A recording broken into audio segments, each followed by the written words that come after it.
আসসালামু আলাইকুম। বাংলা সাহিত্যের বিভিন্ন কবিদের জীবনী সম্পর্কে পড়ছি আমরা অগ্রদূত বইয়ের বাংলা সাহিত্য অংশ থেকে। ধারাবাহিকভাবে আমরা একেবারে বাংলার প্রাচীন যুগ থেকে শুরু করে মধ্যযুগ শেষ করে আমরা আধুনিক যুগে প্রবেশ করছি।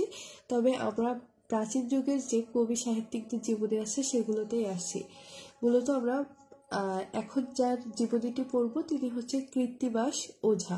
তিনি জন্মগ্রহণ করেন 1381 সালে এবং মৃত্যুবরণ করেন 1461 সালে। মধ্যযুগীয় বাংলা সাহিত্যে 15 শতকের প্রধান কবি ছিলেন এই কৃত্তিবাস ওঝা। এবং তার আরও একটি পরিচয় আছে, তিনি রামায়ণ গ্রন্থের আদি যে কবি তিনি হচ্ছেন কৃত্তিবাস ওঝা। তিনি বাল্মীকির রামায়ণের প্রথম এবং শ্রেষ্ঠ অনুবাদক। বাল্মীকির হচ্ছে সংস্কৃত ভাষায় রামায়ণ গ্রন্থটি রচনা করেন, সেটা বাংলা ভাষায় প্রথম অনুবাদ করেন কৃত্তিবাস ওঝা এবং তিনিই মূলত শ্রেষ্ঠ অনুবাদক। তার যে অনুবাদটা আছে এর থেকে ভালো অনুবাদ পরবর্তীতে আর কেউ করেনি। মৈথিলী ব্রাহ্মণ দেশের অসমীয়া ভাষায় ওঝা বলা হতো। ব্রাহ্মণদের অসমীয়া ভাষায় ওঝা বলা হতো। ওঝা শব্দটি এসে উপাধ্যায় থেকে। ওঝা শব্দটি এসেছে উপাধ্যায় থেকে। এখান থেকে আমরা শুধুমাত্র পড়ব যে তিনি কৃত্তিবাস ওঝা কবি এই বঙ্গের। মাইকেল মধুসূদন দত্ত তাকে বলেছেন কৃত্তিবাস ওঝা কবি এই বঙ্গের অলঙ্কার। তাহলে মাইকেল মধুসূদন দত্ত কৃত্তিবাস ওঝা সম্পর্কে কি বলছেন? তিনি বঙ্গের অলঙ্কার। কে কার সম্পর্কে কি বলছে এগুলো একটু গুরুত্ব দিয়ে দেখবেন। এগুলো থেকে বেশ আমাদের জড়তা তৈরি হয় বা মাঝে মধ্যে এগুলোই আমাদের কনফিউশনে ফেলে। কৃত্তিবাসের রামায়ণের বিস্তারিত আলোচনা করো। গৌরীশ্বরের আদেশে কৃত্তিবাস ওঝা প্রথম রামায়ণ সহজপদ্য বাংলা ভাষায় অনুবাদ করেন। তাহলে কার আদেশে? গৌরেশ্বরের, গৌড়ের রাজার আদেশে। এটি পয়ার ছন্দে রচিত। কৃত্তিবাস ওঝা যে রামায়ণ রচনা করে সেটি কোন ছন্দে রচিত? এটি পয়ার ছন্দে রচিত। তার রচিত রামায়ণের অন্য নাম শ্রীরাম পাঁচালী। শ্রীরাম পাঁচালী কোন ছন্দে রচিত? পয়ার ছন্দে রচিত। এটি কৃত্তিবাস রামায়ণ নামেও পরিচিত।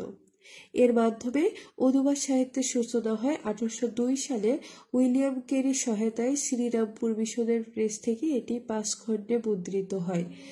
কৃত্তিবাসের রামায়ণ সম্পর্কে রবীন্দ্রনাথ ঠাকুর বলেন, প্রাচীন বাঙালি সমাজই আপনাকে ব্যক্ত করিয়াছে।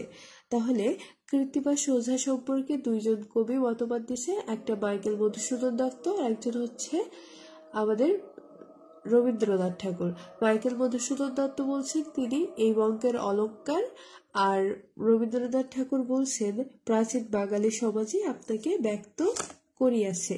আমরা বিগত সালের প্রশ্নাবলী দেখব। বাংলা রামায়ণের আদি কবিকে? রামায়ণের আদি কবি হচ্ছে কৃত্তিবাস ওঝা। কৃত্তিবাস ওঝা কোন শতকের কবি? তিনি মূলত 15 শতকের কবি, কারণ তিনি 1881 সালে জন্মগ্রহণ করছে। তো লেখালেখি শুরু করছে মূলত 1400 পরে। তো 1400 পরবর্তী যে সময়কে বলা হয় 15 শতক বা পঞ্চদশ শতক। বাংলা ভাষায় প্রথম কে রামায়ণ রচনা করে? কৃত্তিবাস ওঝা। তিনি প্রথম এবং রামায়ণের শ্রেষ্ঠ অনুবাদক। তার যে অনুবাদটি সেটি হচ্ছে পয়ার ছন্দে রচিত। তার যে অনুবাদ তার আরেকটা নাম হচ্ছে শ্রীরাম পাঁচালী। কেউ কেউ একে কৃত্তিবাসী রামায়ণও বলে। কৃত্তিবাস ওঝার অনুদিত রামায়ণ কাহিনীর নাম কি? শ্রীরাম পাঁচালী। কৃত্তিবাস রামায়ণের প্রথম 5 খণ্ড কার প্রচেষ্টায় মুদ্রিত হয়? উইলিয়াম কেরির। কোথা থেকে? শ্রীরামপুর মিশনের প্রেস থেকে। কৃত্তিবাস রামায়ণের প্রথম 5 খণ্ড কত সালে মুদ্রিত হয়? প্রথম 5 খণ্ড 1802 সালে। আমাদের কৃত্তিবাস সম্পর্কে এতটুকুই পড়া ছিল। পরবর্তী পর্বে আমরা অন্য কোনো কবি সম্পর্কে জানবো।